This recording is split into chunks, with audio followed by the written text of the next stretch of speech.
Hello everyone, मैं नरेंद्र आपका स्वागत करता हूं अपने यूट्यूब चैनल वाईपी अकेडमी पे। देखो, हम लोग अभी करंट अफेयर्स कर रहे हैं, तो उसमें करंट अफेयर्स के आधे क्वेश्चन करते हैं सर, है ना। पहला क्वेश्चन है सर अपना, विवाद से विश्वास स्कीम एक लाई गई है सर।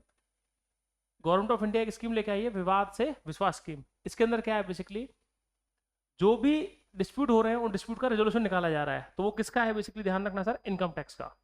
यानी हुआ क्या, अभी रिसेंट में आपके बजट आया, अपना बजट आया ना अभी। तो बजट के अंदर बेसिकली प्रोविजन दिया गया है ये कि इनकम टैक्स डिस्प्यूट जो भी होते हैं ना, बजट 24 जो आया है इस साल वाला, क्योंकि सरकार चेंज हुई है, अभी सरकार का चेंज का मतलब चुनाव हुआ है, चुनाव के बाद बजट आना पड़ता है। तो इनकम टैक्स के जो भी डिस्प्यूट्स हैं उनके लिए एक अलग से स्कीम लेके आए हैं सर। ठीक है, समझ में आई अपने को सर। आते हैं सर नेक्स्ट बात पे। नेक्स्ट है अपना जीएम क्रॉप्स के बारे में क्वेश्चन दे रखा है कि जीएम क्रॉप्स जो है उसकी दो स्टेटमेंट दे रखे हैं उसके बारे में। पहला स्टेटमेंट है जीएसी जो होती है वो गवर्निंग बॉडी है किसके लिए, जीएम क्रॉप्स के लिए। जीएम क्रॉप्स का मतलब जेनेटिक मॉडिफाइड क्रॉप्स जो होती हैं अपने, ठीक है सर। जीएसी क्या है, genetic engineering appraisal committee, genetic engineering appraisal committee sir, ठीक है। ये गवर्निंग बॉडी होती है, सही स्टेटमेंट है सर, बिल्कुल ध्यान रखना। सेकंड स्टेटमेंट दे रखा है, till now only BT cotton has got the approval for cultivation. यानी अभी तक सिर्फ और सिर्फ बीटी कॉटन को ही अप्रूवल मिला है, किसके लिए, कल्टीवेशन करने के लिए, कॉमर्शियल कल्टीवेशन के लिए। सर स्टेटमेंट ये भी सही है, ध्यान रखना। हुआ क्या अभी, बस मस्टर्ड जो होता है ना आपका, जो अपना मस्टर्ड होता है ना सरसों, उसके लिए जीएम मस्टर्ड, उसके लिए अभी केस गया था, तो उसके लिए सुप्रीम कोर्ट ने जो है वो होल्ड कर दिया था उसको भी। इसलिए न्यूज में था, अभी सुप्रीम कोर्ट में केस हुआ है सर अभी 2 दिन पहले, तो इस रिगार्डिंग ये न्यूज में था अभी जीएम मस्टर्ड के लिए। तो इसलिए उससे रिलेटेड अपन ने बातें समझा दी हैं सर, ठीक है। आते हैं सर नेक्स्ट क्वेश्चन पे। नेक्स्ट है कलारी पायतू जो होती है, कलारी पायतू ये किससे रिलेटेड है सर। तो ये ध्यान रखना सर, ये बेसिकली एक मार्शल आर्ट फॉर्म है और ये एंशियंट टाइम की है, बहुत पुरानी है सर।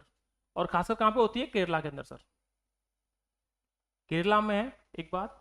और एंशियंट मार्शल आर्ट फॉर्म है सर, बहुत पुरानी है, ध्यान रखना सर, हजारों साल चलता आ रहा है ये, ठीक है। तो ये वहाँ का मार्शल आर्ट फॉर्म है केरला का सर, ठीक है। आते हैं सर नेक्स्ट क्वेश्चन पे। नेक्स्ट है, इनमें से who among the following has been awarded by Olympic order. Sir Olympic order जो है वो, जो ओलंपिक कमेटी वो देती है, इंटरनेशनल ओलंपिक कमेटी आईओसी जो होता है वो देता है, ध्यान रखना। इंटरनेशनल ओलंपिक कमेटी है ना, ये देता है। किसको दिया है, तो ध्यान रखना सर, इंडियन है अभिनव बिंद्रा, जिन्हें मिला है अभी ये 2024 का जो ओलंपिक ऑर्डर है वो अभिनव बिंद्रा को दिया गया। उसका रीजन क्या है, Abhinav Bindra first gold medallist है, ध्यान रखना सर, इंडिया से फर्स्ट गोल्ड मेडलिस्ट है, इंडिया से फर्स्ट गोल्ड मेडल इनके पास ही आया था इंडिया से ओलंपिक के अंदर, ठीक है सर। इंडिविजुअल उसके अंदर, ठीक है, इंडिविजुअल गोल्ड गोल्ड मेडलिस्ट है अभिनव बिंद्रा, इसलिए दिया गया है इनको, ठीक है सर। आते हैं सर नेक्स्ट क्वेश्चन पे। देखो मैक्रोलोन की बात हो रही है कि मैक्रोलोन जो है वो किस रिलेटेड है, वो होता क्या है, क्या चीज़ है। तो ध्यान रखना सर, ये एक नई तरह का दवाई बनाई गई है, सिंथेटिक ड्रग्स है, जो कि हमें हायर जो स्टडीज होती है किसके ऊपर, जो भी बहुत क्रिटिकल डिजीज होने वाली है, डिजीज होती हैं अपनी, उनके ऊपर स्टडी चल रही है, तो उसमें सिंथेटिक ड्रग्स बनाए गए हैं। तो मैक्रोलोन उनमें से एक है सर, ठीक है। आते हैं सर नेक्स्ट बात पे। नेक्स्ट है अपना टेलीमानस। सर टेलीमानस जो है ये किससे रिलेटेड है, ठीक है। तो देखो इसमें ऑप्शन चारों ही हो सकते हैं, अगर आप समझने की कोशिश करो, आयुर्वेदा, होम्योपैथी या फिर चाइल्ड हेल्थ प्रोग्राम, तो बहुत कोई भी सकता है सर। बट कौन सा है इसमें से, मेंटल हेल्थ।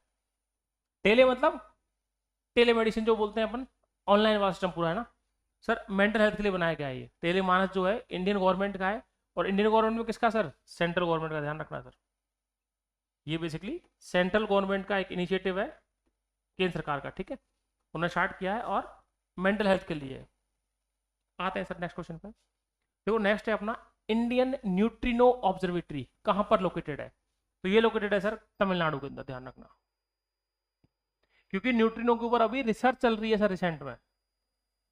अभी अपने को पता भी होगा वो हिग्स बोसोन पे, गॉड पार्टिकल, इन सब पर रिसर्च चल रही है। तो इंडिया के अंदर भी न्यूट्रिनो ऑब्जर्वेटरी जो है वो, उसमें रिसर्च का काम चल रहा है आज भी तो।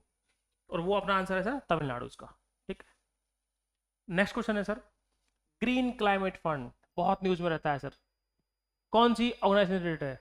तो ये है सर, ध्यान रखना, ग्रीन जो क्लाइमेट का आ रहा है, तो क्लाइमेट का मतलब सिंपल सा होगा सर, क्लाइमेट चेंज। कोई ना कोई वो ऑर्गेनाइजेशन जो क्लाइमेट चेंज में डील करती होगी, एक बात सिंपल सी। तो कौन सी करती है, सबसे बड़ी कौन सी है क्लाइमेट चेंज की, sir UNFCCC, United Nations framework convention for climate change, United Nations framework convention for climate change. तो इसके नाम में ही क्लाइमेट चेंज है, सबसे बड़ी ऑर्गेनाइजेशन है दुनिया की जो क्लाइमेट चेंज के लिए काम कर रही है। ठीक है सर, और ये है अपनी UNFCCC। ठीक है, आते हैं सर नेक्स्ट चीज पे। नेक्स्ट है अपना state of the world forest report, state of the world 2024 forest report sir 2024 की। तो ये तो जो है जारी करता है कौन sir, FAO, food and agriculture organisation. Full form क्या है इसकी sir, food and agricultural organisation है ना, फूड एंड एग्रीकल्चर ऑर्गेनाइजेशन, ये काम करती है सर इसके लिए पर्टिकुलरली। ठीक है, ये जारी करती है ये, मतलब बेसिकली, क्योंकि ये अब देखो लगेगा क्या आपने को, आप एक सिंपल चीज सोच के देखो सर, जनरली क्या लग रहा होगा आपको कि सर हो सकता है UNFCCC कर रहा हो क्लाइमेट चेंज के लिए, वर्ल्ड फॉरेस्ट रिपोर्ट है, फॉरेस्ट के बारे में बात हो रही है, UNCCD कर रहा हो, यूनाइटेड नेशंस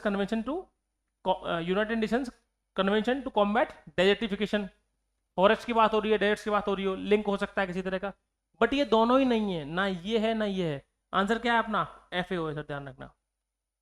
IUCN बहुत ज्यादा कंफ्यूजिंग क्वेश्चन है ये, आप इसके टॉप 10 में सबसे कंफ्यूजिंग ये वाला है आपका, क्योंकि फॉरेस्ट सबसे जुड़ा हुआ है इन चारों में, लेकिन आंसर क्या है सर अपना, FAO, ध्यान रखना। ठीक है, आते हैं सर लास्ट क्वेश्चन पे। लास्ट है अपना योटा D1 सर, ये है क्रिटिकल क्वेश्चन जो UPSC कई बार देती है, या SSC वगैरह में, स्टेट PCS में भी खूब क्वेश्चन आते हैं सर इस तरह के। योटा D1 अब समझ में आएगा ही नहीं कि योटा D1 है क्या। ठीक है, तो ये है सर, इसका स्टेटमेंट दे रखा है, कौन सा करेक्ट बोल रहा है। First hyper scale data centre है इंडिया का, सही बात है सर, इंडिया का पहला हाइपर स्केल यानी बहुत बड़े लेवल पे डेटा कलेक्शन होगा यहाँ पे, और वो मिलेगा आपको, तो डेटा की इन्फॉर्मेटिक्स मिलेगी पूरी ना, डेटा इन्फॉर्मेटिक्स सेंटर है पूरा। It has been set up in Greater Noida, ये बात भी सही है सर, नोएडा बनाया गया अपना, और ये दोनों ही स्टेटमेंट सही है सर आपके, तो statement both 1 and 2 sir, answer हो गया अपना C। ठीक है सर, समझ गए, ये हुई सर अपनी आज की क्लास, इसके अपने 10 क्वेश्चन। ठीक है, ओके, थैंक यू।